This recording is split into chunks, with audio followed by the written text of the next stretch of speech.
કાળુભાઈની આપણે જે લોકો સૌરાષ્ટ્ર બહારના છે ને એમને અનુભવ કદાચ ઓળખાણ ન હોય. કાળુભાઈ જે છે એ કાંતિભાઈ અમૃતિયાના સગા ભાઈ છે. તમે મોટા ભાઈ કે નાના ભાઈ? નાના ભાઈ, નાના. તમે કાંતિભાઈ અમૃતિયા એટલે મોરબીના ભારતીય જનતા પાર્ટીના ધારાસભ્ય અને અત્યારે કેબિનેટમાં ગુજરાત સરકારમાં મંત્રીપદ ધરાવે છે.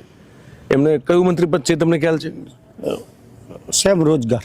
શ્રમ અને રોજગાર. શ્રમ અને કારણ કે હવે અમને પત્રકારોને નથી યાદ રહેતું કે હવે જે મંત્રીઓ આવે છે ને એ કોણ ક્યારે કયું મંત્રીપદ લેશે કયું નહીં લે,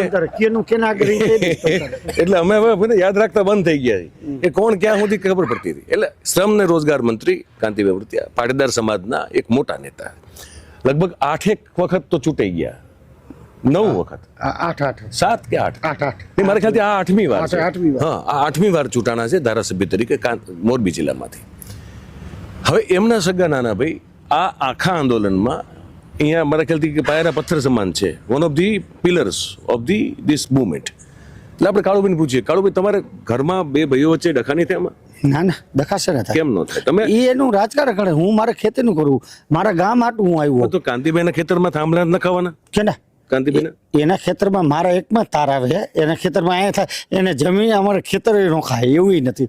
પણ તો આ કેવા ભાઈ છે કે એમના ખેતરમાં બાકી રાખીને તમારા ખેતરમાં તાર નખાવી દે? એ તો ભાઈ ક્યાં મારે આવ્યું એમાં તો મેં કોઈ ગામ નહીં નથી કીધું. તો એમ નહીં, ભાઈ કમસે કમ આટલું ધ્યાન તો રાખે. મારે ધ્યાન કોઈનું ઈ ન રાખે તો મારે જરૂર નથી કોઈ. ઈ તો રાખે ને. ના જરાય રાખવાનું નથી કોઈનું ધ્યાન નહીં. હા, જેને જે કરવું એ કરે. તો તમારા ખેતરમાં તાર નીકળે છે, કાંતિભાઈના ખેતરમાં તાર નથી નીકળતા. તમે કોઈ દી પૂછ્યું કે તમારા ખેતરમાં કેમ નથી નીકળતા? કોને કાંતિભાઈ પૂછવાનું જ ન હોય ને. એમાં મારા ગોદામ ક્યાંથી થાય આવે બ્લાસ્ટિંગનું જે મેન એક્સપ્લોઝિવનું મારા ગોદામ, એટલે અહીંયા તાર નીકળી જ નહીં. બરોબર. એટલે મારે પૂછવાની કોઈ ફરજ જ નથી. ઓકે, હવે હું એક બહુ મહત્વનો મુદ્દો પર આવું. તમે આ મિત્રો સાથે તમારે આ સેન્સ આપણે લાઇટર નોટમાં જ કહેતો, હું ગંભીરતાથી પૂછું.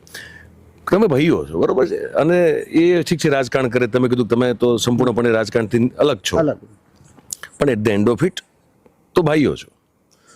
તો એક ભાઈ જ્યારે ગુજરાત સરકારમાં મંત્રી હોય, પટેલ સમાજનો આવડો મોટો આટલા વર્ષો જૂનો નેતા હોય, અને એનો જ સગો નાનો ભાઈ જે સમાજ આખે આખો અત્યારે આંદોલનના માર્ગે છે પોતાની માંગણીઓ સાથે, એમની પડખે જઈને ઊભો હોય, તો ભાઈઓ વચ્ચે મનદુખ તો થાય ને કાળુભાઈ?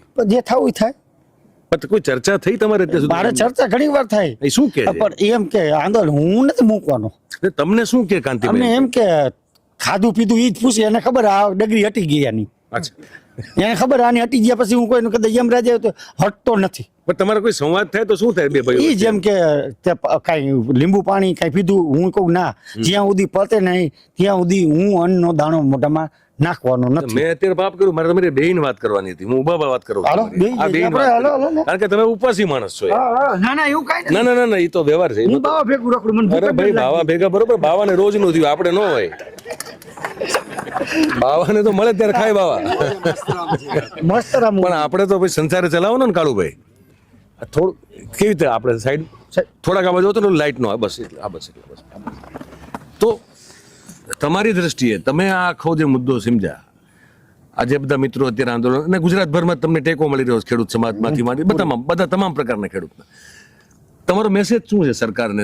તમે શું કહેવા માંગો સરકારને? સરકારને કે હવે તમે જે નિર્ણય લેવાનો લ્યો. તમારા ભાઈને પણ હું તમારા હા બધા આવી જાય, સરકાર મારો ભાઈ સરકારમાં આવી જાય. તમારા ભાઈ સરકારનો મોટો હિસ્સો છે એટલે પૂછું. એને હું 4 વાર લાવ્યો, એવું નથી હું અહીંયા જેતપુરમાં. હા, સમાધાન માટે 4 વાર લાવ્યો. સરકારમાં જે તમારે કરવાનું કરો, નકા હવે બસ થાય. પછી હું આર્યા પૂછ્યું, છેલ્લે સરકાર અમને જ્યાં સંતોષકારક જવાબ નથી મળ્યો એટલે અમે ત્યાંથી આંદોલન ચાલુ કરી દીધું. તમે પૂછો ખરા કે આમાં તકલીફ શું છે? એમ આમ જવાબ કેમ બરોબર મળતો નથી? એમ તકલીફ તો હવે બધાને ખબર છે. ઉપર 3 જણા જ રાજ હલવે. કોણ? 3. ત્રીજો કોણ? બેની ખબર હતી. 3 ઋષિકેશ, ભૂપતભાઈ અને આપણે હર્ષસંઘવી, 3 જ હલવે રાજ. કોઈનું ક્યાં હાલવા દઈએ કોઈનું? મને તેમ તો તમે મોદી શાહનું નામ લેશો. અરે મોદી ની શાહનું તો અલગ વસ્તુ, આઈનું કરો ને પછી પેલા આયા દીઓ ને ગુજરાતનું. એમ નહીં, એ તો મોદી અને શાહ કે એમ જ આ 3 કરે ને. ના એવું ના, આયા થોડુંક અમને ખબર પડી ગઈ બધી. હા, તમારે જે પૂછો તમે, અમને બધી ખબર હે. અને અમે પીછે હટ કરવાના નથી. તમે આમ કાન ચાલો તો ભલે, આમ ચાલો તો ભલે, અમે પીછે હટ નથી. તમે ગુપ્ત સિક્રેટમાં ખાનગીમાં મને કહી દો કેમેરા ઉપર કે તમને શું ખબર પડી ગઈ? તમામ કોઈ રાજકારણ ધારાસભ્યનું હાલતું નથી. તમારા ભાઈનું નહીં? કોઈનું નહીં, મારા ભાઈનું નહીં. તમારા ભાઈ માથા ભારે માણસ. અરે માથા ભારે હોય તો કે શું કરવું, હું માથા ભારે હું તમારું તો હું અહીં બેઠો હું, એના કરતા બે જ માથા ભારે આ બેઠો પણ તમારા સામે. નહીં એટલે apart from this lighter note, પણ રજુ મતલબ હું બહુ લોજિકલી સમજવા માંગુ છું કે તમારી વિધિવત માગણીઓ છે. તમે ઓલી મને તમારું એક પેમ્પલેટ મને મળ્યું જેમાં તમે 5 કે 6 મુદ્દા મેં જોયા આમાં. 6 મુદ્દા. એક તો તમે જો એ મુદ્દા કહી દો કે કયા કયા મુદ્દા છે. છે ચોલા ભાઈ અમારા ઓલા આગળ લખેલા છે. આપણે મગાવી લેજો ને જરા કે આપણે તમારે કારણ કે અહીં છે ને બાબત. હવે એ મુદ્દાઓને આપણે એ મુદ્દો એને એ વાતો પર આવી કે તમે જ્યારે લખીને આપેલું છે એના ઉપર કંઈક મગનું નામ કોઈ મરી તો પાડે ને એમ. કાંઈ પાડતા નથી, મીટિંગ કરે ને ઓલું કરે. અમે તો કરે meeting? એ બધા કેબિનેટની મીટિંગ થઈ. હવે તમારામાંથી કોની યાર કરે છે? કોણ? તમારામાંથી કોઈની યાર વાત કરે છે? ના, અમારા એરે કોઈને, અમે તો એને કહી દીધું છે હા. કે આ મુદ્દામાં તમે શું કરીને દિયો એ પ્રમાણે જ અમારે આગળ હાલવાનું. બાકી અમારે બીજી હવે વાત કરવાની નથી. તમામ આવી ગયા, કલેક્ટર સાહેબ આવી ગયા, ડીએસપી સાહેબ આવી ગયા, તમામ આવી ગયા, એસપી સાહેબ આવી ગયા. અમે ગઈ ના જ પાડી દીધી. મહેરબાની કરીને અહીંયા આવતા નહીં. અમે તમને લખી દીધું આ 6 મુદ્દા, એમાં એને શું કરવું એ જવાબ દિયો. તો એ કોઈ જવાબ દેતું જવાબ નથી. દેતા જ નથી. અરે કોઈ ટાઈમ માંગે છે કે અમે આટલા ટાઈમ પછી કેશું? ના ના, કાંઈ નહીં, એવું કઈ નહીં. કાંઈ નહીં. અને જે થાંભલા નહીં ખાય આ છોકરો પૂછ્યો કોઈને ચેક નથી આપ્યો, એમને નાગેથી નહીં ખાય. કોઈ કોઈ રકમ પણ કરી ખરી કે કંઈક દેશું? કાંઈ નહીં નકલ એમને જ કોઈ કે એક ચેક આવ્યો કોઈ થાંભલાવાને પૂછી જો, નાગેથી ને નહીં ખાય. મને એક હવે બીજો સવાલ ઉભો થાય અને આ સવાલ છે ને મને આની જિજ્ઞાસા બહુ મને. કેટલા વખતથી ભાજપને જીતાડો તમે બધા ભેગાથી? 85 હા. 85 જીતાડો. એટલે આમ શું સારું લાગતું હતું ભાજપમાં એટલે જીતાડતા હતા એમ? ત્યારે તો બહુ સારું હતું. મારા મામા ધારાસભ્ય હતા 85 હું સમજવા માંગુ છું કે આમ કંઈક તમને સારું લાગ્યું હશે ને એમ પાર્ટીમાં? ભરોસો હા, એટલે શેનો ભરોસો હતો એમ? આ બધો કામ થાય એ ભરોસો કાંઈ બીજું અમારા ઘરના તો કામ છે નહીં. આ જ્યારે લોકો જીતાડતા હોય 85 થી રસ્તા રાખાના તો કંઈક જોઈને જીતાડતા હોય ને, કોઈ પાર્ટીને કોઈ મત આપતું હોય તો કંઈક. અને એ વખતે તો એવું હતું નહીં કે ભાઈ મત ચોરી થતી હતી. એ વખતે એવું નહોતું થતું. અત્યારે તો બધું બારોબાર થઈ જાય છે, પણ એ વખતે એવું નહોતું થતું. તો એ વખતે તમે જ્યારે જીતાડો છો, હું તો આ વિસ્તારમાં ઉછરીને મોટો થયો, મને ખબર છે કે એનું રાજકારણ કઈ રીતનું છે. તો એ વખતે તમે જે ભરોસો તમને આ પાર્ટી ઉપર હતો, ભારતીય જનતા પાર્ટી ઉપર, એ ભરોસો તમારો કેટલા વર્ષ સુધી એમને મકબંધ રહ્યો? આમને ભરોસો રાખ્યો ને અમને દગો કરે એ બધે કામ થતા નથી કઈ. હું તમને હજી બીજું પૂછું છું, તો એ તો ત્યાં તો પછી આવશું આપણે. તમારો ભરોસો તૂટ્યો ક્યારે આ પાર્ટી ઉપર કે હજી એમને જ છે? મારો ટ્વીટ અત્યારે આ ગામ વતી ગામમાં થયું ને 200 જણાનો, હું રાતે આવ્યો અહીંયા ત્યારે આહુણા પડતા હતા 5 વીઘા જમીન એને થાંભલાવે, એને પપ્પાય નથી ને કોઈ નથી, તો પછી ભરોસો મારા તોડવો જ પડ્યો. અને બાકી જે બધા મિત્રો અહીંયા બેઠા છે બધા મૂળ કોણ? બધા ભાજપને વોટ આપનાર છે બધા કે ભાજપને દેવો કે બધા ભાજપ વાળા જ છે? કોઈ કોંગ્રેસ વાળું તો કેજો હો ભાઈ. નહીં ના કોઈ નથી, કોઈ આમ આદમી પાર્ટી વાળું હોય તોય કેજો. કોઈ નથી. અમે ના ના, અરે તમે સમજો, મતદાર તરીકે તો વિચારધારા હોય ને માણસની એમ. હા, તો હવે ખાલી એટલું મારે સમજવું છે. છેલ્લો સવાલ તમારી પાસે અત્યારે છેલ્લા 2 સવાલ છે. એક કે તમે ખેડૂતોના પક્ષે લડાઈ લડી રહ્યા છો, આપના ભાઈ મંત્રી છે, તો એવું નથી થતું કે ભાઈ કોઈ ઘરમાં વડીલ તમારા બેના હોય એના દ્વારા તમને સમજાવવાનો પ્રયાસ કરે કે કાળુભાઈ મૂકો ને આમાં ઘરનું, પછી આમાં ઘરમાં ડખા થશે? મને કહેવાનું જ કોઈ નથી, એમ રાજી નથી કહેવાનું.